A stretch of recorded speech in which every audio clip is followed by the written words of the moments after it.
dimanche de Quinquagésime. Et c'est aujourd'hui aussi la fête de Saint Charles le Bon. J'aurais quand même pas mal de choses à vous dire aujourd'hui. Comme on l'a dit hier soir, hein, les trois sola, sola scriptura, pardon, sola gratia, sola scriptura, sola fide. Et aujourd'hui on est dimanche de la sola fide. Donc on a vu avec l'aveugle, ta foi t'a sauvé. J'ai parlé un petit peu de ça hier soir, mais on va décortiquer un petit peu les lectures maintenant. Tout d'abord, donc nous sommes le dimanche avant le carême, le dimanche qui nous annonce l'entrée toute proche en carême, puisque mercredi, c'est mercredi décembre, nous commençons le carême dans 3 jours. Et l'évangile d'aujourd'hui nous annonce déjà le programme du carême. Intéressant, non? Pourquoi? Pas de manière. De deux manières. Tout d'abord, Jésus annonce à ses disciples qu'il allait souffrir sa passion et ressusciter. Et en fait, c'est ça, au bout de ce carême, nous vivrons, nous célébrerons la passion du Christ et sa résurrection. Bien sûr, tous les dimanches sont une Pâque hebdomadaire, une fête hebdomadaire de la résurrection du Seigneur, mais le jour de la Pâque, le dimanche de la Pâque, nous fêterons plus intensément la Pâque annuelle du Seigneur. Donc voilà la première partie de l'évangile d'aujourd'hui qui nous annonce ce qui arrivera au bout de ce carême, la passion et la résurrection.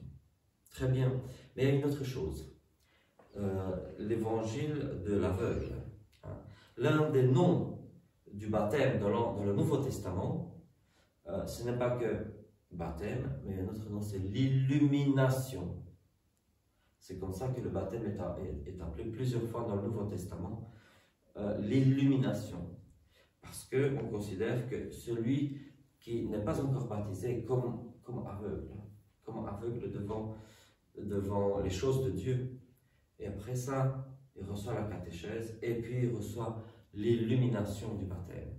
Et cette illumination trouve son comble dans la première communion de ceux qui viennent d'être baptisés.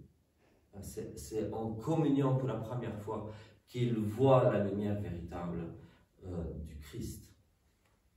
Et donc voilà l'aveugle qui arrive en tête du carême, juste avant le carême, pour nous avertir pour avertir la catéchumène qu'au bout de ce carême, ils seront illuminés comme cet aveugle-là, et qui doivent se tourner vers le Christ. Donc voilà le programme. Et qu'est-ce qu'on annonce d'autre? Tout ce chapitre 13 de la première épître de Saint Paul aux Corinthiens sur la charité ou l'amour. Amour et charité, agapi en grec, c'est le même mot qu'on peut traduire de deux façons. Il ne s'agit pas de l'amour romantique, mais de l'amour qu'on a envers son prochain. Et bien sûr que c'est tout un programme. En écoutant l'épître que Angélique nous salue, moi j'étais pris de componction, j'ai envie de dire, parce qu'en fait, je me rends compte que je sais pas faire grand-chose de tout cela, de tout ce programme de la charité. La charité qui endure tout, qui croit tout, qui ne tient pas en compte le mal. Voilà, je suis un homme faible et j'ai du mal à suivre tout ça. Le Christ est le seul Jésus-Christ est le seul qui a vraiment accompli tout cela. Nous autres pécheurs, on s'en approche tant qu'on peut, n'est-ce pas? Mais effectivement, la vie chrétienne est une vie de sacrifice de soi, une vie d'amour de Dieu et du prochain. C'est ça, une vie d'amour du prochain. Et l'amour du prochain, c'est pas « Ah, mon prochain, je vais te faire des bisous, bisous, bisous ». Non, c'est pas ça l'amour du prochain. L'amour du prochain, c'est d'être charitable envers le prochain. Même quand il pue et quand ils sont mauvais et qu'il est casse-bonbon. Même à ce moment-là, c'est ça la charité. Bon. Aujourd'hui, c'est aussi la fête de Saint Charles le Bon, comte de Flandre. Alors je vais vous dire quelques mots sur lui. Nous Donc il était né d'une mère flamande qui s'appelait Adèle, qui était la sœur du comte de Flandre Baudouin VIII. Donc il était neveu du comte de Flandre de l'époque et fils du roi Canut au Danemark. Donc il est né au Danemark, mais son père a été tué, le roi Canut a été tué, était martyrisé en fait. C'était déjà un saint. Quand Charles n'avait que 2 ans, il est né en 1083 si je ne me trompe pas, donc il y a un millénaire. Et donc Adèle prend le bébé de 2 ans et s'enfuit en Flandre auprès de son frère. Et voilà que Baudouin VIII n'a pas d'enfant, comme l'histoire se répète, n'est-ce pas, à un moment donné. Baudouin VIII n'a pas d'enfant, et donc c'est son neveu qui devient comte de Flandre à sa place, c'est-à-dire Charles. Et je pense qu'il n'avait que 36 ans quand il est devenu comte de Flandre. Et voilà que 36 ans, à une époque où on mourait jeune, c'était déjà quelque chose. Mais voilà qu'en tant que comte de Flandre, au lieu de faire comme ses prédécesseurs, vivre dans l'opulence pendant que le peuple se mourait de faim, il a entrepris toutes sortes de réformes en vue du peuple et de charité. Bon, on est encore à l'époque où faire la charité est vu comme la solution la plus... on ne pense pas encore à la sécurité sociale comme de nos jours. Faire la charité reste encore un moyen de l'époque. Mais n'empêche, il fait ça. Il y a une famine en Flandre, une forte famine de 2 ans. Et alors Charles entreprend des réformes. Alors, parmi beaucoup de choses, il décide et il dit aux gens, il leur donne qu'on sème des légumineuses. Hein, à l'époque, il n'y avait pas encore les haricots d'Amérique, mais il y avait encore les fèves et les pois cassés, les petits pois cassés. Donc, il ordonne qu'on sème des légumineuses pour nourrir le peuple. Entre autres choses, il interdit le brassage de la bière, parce que pour la bière, il faut du blé et le peuple mourrait de faim. Donc il a dit que les riches boivent de l'eau pour que les pauvres mangent du pain. Donc c'était comme quelque chose à une époque où on buvait la bière à tous les repas à la place de l'eau. Bon, maintenant je ne sais pas cette eau-là que les riches devaient boire, à quel point elle était potable ou pas, mais voilà, il veut que les céréales ne soient plus gâchées en faisant de la bière, vu que le peuple vivait dans la famine. Et alors il distribuait des aumônes, comme je dis, à un moment donné, les chroniqueurs de l'époque consignent que, je pense à Ypres, hein, un jour, il a distribué 7800 pains au peuple. Donc en gros, il prend les richesses de la cour et avec ça, il nourrit les plus démunis de la population. De telle sorte que le peuple l'acclame comme Charles le bon.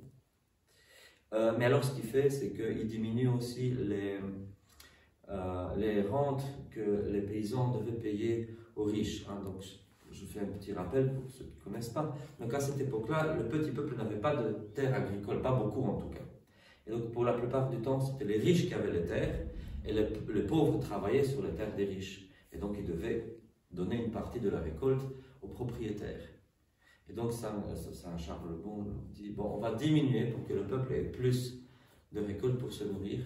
Et du coup, il appauvrit les riches. Donc voilà qu'il se fait haïr en fait par les riches. Alors il y a autre chose, c'était pas qu'un politicien qui fait la charité, mais c'est un homme qui a une vie de prière. On sait que par exemple, non seulement il allait à la messe, il allait aussi au vêpres les dimanches.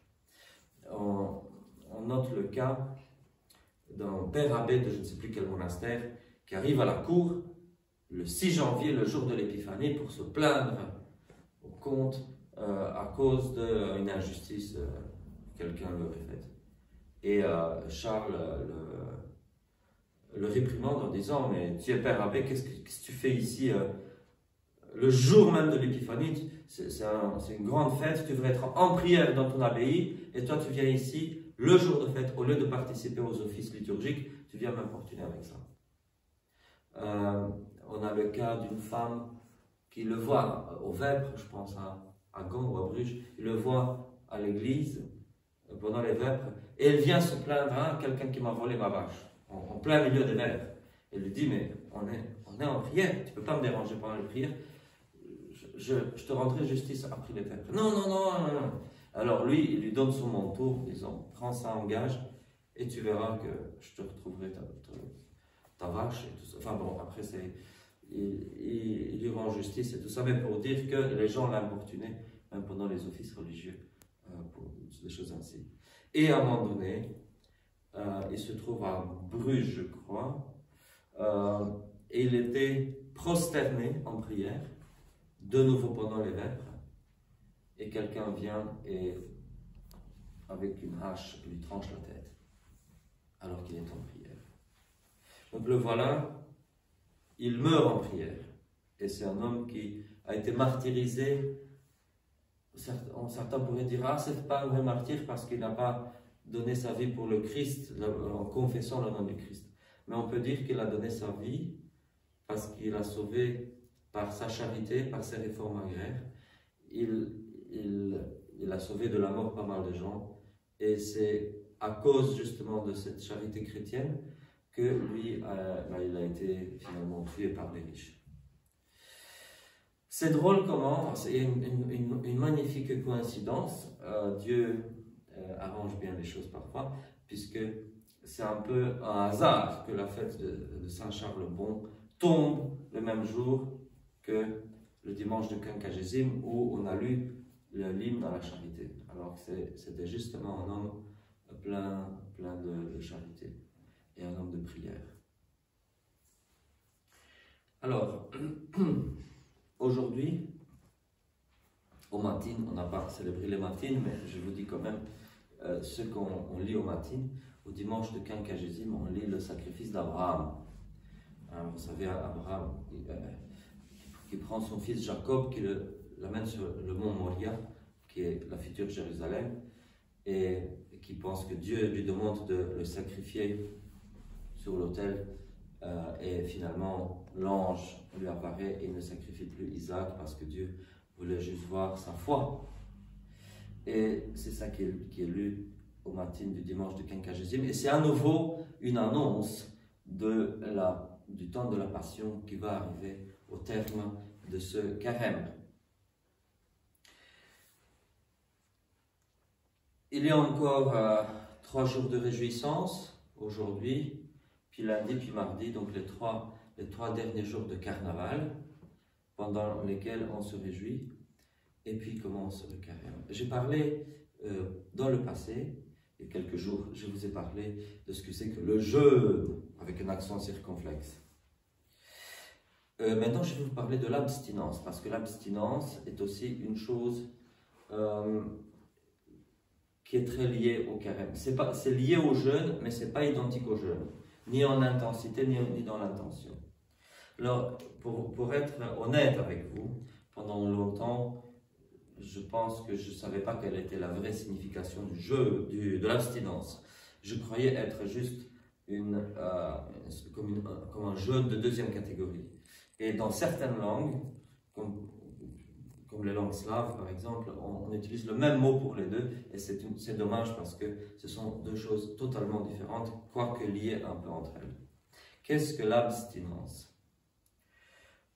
Je vais vous commencer par les premiers humains, tels qu'ils sont décrits dans la Genèse et tels que nous le savons par la science. Les premiers humains qui se nourrissaient de produits d'origine végétale exclusivement. Et donc, ils ne se nourrissaient pas de produits d'origine animale. Tel était l'état paradisiaque qui nous est décrit dans le livre de la Genèse. Et on sait que les premiers humains, loin des légendes de l'homme primitif chasseur, ça arrive plus tard, le chasseur, mais au début, vu l'anatomie des premiers humains, nos ancêtres très lointains mangeaient des végétaux. Et voilà ce qui arrive, c'est qu'à partir de Noé, dans la Bible, Noé c'était le dimanche passé, à partir de Noé, après le déluge, les humains commencent à manger des produits d'origine animale. Et cela est vu comme une concession, non pas comme une chose naturelle, comme une chose normale, mais comme une concession. Et cela continue à tel point qu'on arrive à des sacrifices d'animaux, chez les païens d'abord, puis, enfin chez les païens d'abord, déjà chez Noé, mais surtout chez les païens, et pour le peuple d'Israël qui se forme, que Dieu choisit d'entre les nations pour être son peuple. Donc chez le peuple hébreu, ces sacrifices d'animaux qui sont dirigés à Dieu, qui sont dirigés vers Dieu et pas vers les idoles païennes. Et ce qui se passe quand même, c'est qu'on trouve par la suite, chez les Juifs, donc un peu plus tard, on trouve certaines choses intéressantes. À savoir qu'il commence à avoir des Juifs qui ne consomment plus d'aliments d'origine animale. Enfin, en tout cas, on trouve des groupes juifs végétariens déjà au temps de Jésus. Alors on pense en général que la cause principale de leur végétarisme était le fait qu'ils disaient que, ils interprétaient le Pentateuque qui disait voilà, aucun animal ne peut être consommé parce qu'il a du sang dans sa chair. Et c'est vrai que l'interprétation de ce qui est dit de Dieu à Noé peut être deux choses différentes. Dieu dit tu mangeras blablabla, sauf tu ne mangeras pas la chair avec son sang. Alors certains vont dire, donc ça veut dire qu'il faut bien égorger l'animal avant de le manger. D'autres vont dire non, tu ne peux pas manger la chair avec le sang. C'est-à-dire que la chair de l'animal toujours contient du sang. Et ça c'est la vie de l'animal, donc tu ne peux pas manger la vie de l'animal, tu ne peux pas lui enlever la vie, lui ôter la vie pour le manger. Donc selon cette deuxième interprétation, qui était encore en vigueur chez certains juifs du temps de Jésus, on ne pouvait pas manger la chair avec le sang, c'est-à-dire Dieu ne permettait pas qu'on consomme des animaux selon cette interprétation-là. Le christianisme naissant, on voit dans certains écrits que les premiers chrétiens ne mangeaient pas d'animaux. Saint Jacques, le frère du Seigneur, c'est-à-dire le fils biologique de Saint Joseph, Saint Jacques, donc il y a des traces écrites, historiques, que Saint Jacques était non seulement végétarien, mais même végétalien. Et on a beaucoup de traces de certains premiers chrétiens, et ça remonte très loin, jusqu'au poète Prudence, qui dans ses poèmes dit que les chrétiens ne pourraient pas manger une telle barbarie que la viande. Donc ça veut dire que dans l'Italie de son temps, les chrétiens ne mangent pas. Les chrétiens étaient végétariens. En tout cas du temps de Prudence, parce que pour lui, manger des animaux, c'est un truc pas chrétien du tout. Donc ça veut dire que ce n'était pas que lui qui était végétarien avec sa femme, mais que tous les chrétiens qu'il a connus de son temps étaient végétariens. Mais alors qu'est-ce qui se passe après? Je vais mentionner une autre source dont je parle souvent, ce livre apocryphe qui s'appelle Le Testament du Seigneur, qui est écrit entre le 2e et le 6e siècle. Sa composition commence au 2e siècle, puis il a été achevé au 6e. Et ce livre-là aussi dit que les chrétiens ne peuvent manger de la viande et boire du vin que dans deux conditions, que s'ils sont malades, et alors même ils mangeront du poisson, pas d'autres animaux. Donc s'ils sont malades, ils mangeront du poisson et ils boiront du vin. Mais autrement, ni viande, ni vin, même pas de poisson. Donc ça, c'était encore des normes dans d'autres parties du monde, en Syrie, encore au 2e siècle. Et alors, d'où vient cette consommation de viande? Elle vient plus tard. Et les premiers chrétiens, autre chose que j'ai oublié de dire, ne pouvaient pas faire partie de l'armée. Donc on disait qu'un catéchumène, quand il s'inscrivait pour être baptisé, il devait absolument laisser tomber l'armée. Tuer son prochain à l'armée, même en cas de guerre, était vu comme incompatible avec la vie chrétienne. Et donc voilà, c'est ça qui était la norme du christianisme primitif. Et puis par la suite, il y a une entrée en masse de toutes sortes de peuples païens dans le christianisme. Et des églises locales qui se forment dans tous les pays païens. Pas tous, mais dans beaucoup de pays païens, surtout ici en Europe. Et ces païens, ils entrent dans l'église, mais avec leur mentalité. Et on prend ce qu'on trouve dans les livres des Actes des Apôtres pour le Concile de Jérusalem, on interprète ça de façon large et on dit, voilà, Dieu n'impose pas aux païens de s'abstenir de la viande, sauf de s'abstenir d'animaux étouffés. Mais pour le reste, ils peuvent manger. Et néanmoins, et c'est ici que j'arrive à notre histoire d'abstinence, néanmoins, on fait quelque chose. On dit que pendant le carême, en plus tous les mercredis et les vendredis de l'année, et les 4 temps, et le temps de l'Avent, pendant toutes ces périodes pénitentielles, il est interdit de manger des produits d'origine animale, il est interdit de tuer son prochain. Comme si. Donc vous voyez que tuer son prochain, on sait que c'est pas bon, mais c'était quelque chose de toléré en cas de guerre où un duc, un roi, quelqu'un qui pouvait tuer à sa volonté ses sujets pour le punir. Donc, ces choses qui sont vues comme des maux nécessaires, tuer son prochain, tuer des animaux et les manger, étaient vues comme quelque chose d'impossible pendant le carême, les mercredis, les vendredis, les 4 temps, le temps de l'Avent. C'est là que vient l'histoire de l'abstinence. Donc, s'abstenir de ces choses-là signifie revenir à l'état adamique, à l'état d'Adam avant la chute.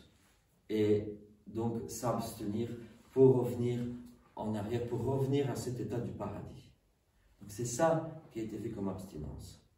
Alors nous, chrétiens du XXIe siècle, beaucoup d'entre nous, et même beaucoup de païens surtout, de notre temps, ont arrêté de manger des animaux parce qu'on s'est rendu compte que de notre temps, toute cette souffrance infligée aux animaux ne vaut pas la peine. Et beaucoup de chrétiens de nos jours s'abstiennent aussi d'aller à la guerre, s'abstiennent d'aller s'enrôler dans l'armée parce qu'ils ne veulent pas tuer leur prochain. Et beaucoup de païens le font aussi. Et donc aujourd'hui, beaucoup de chrétiens, on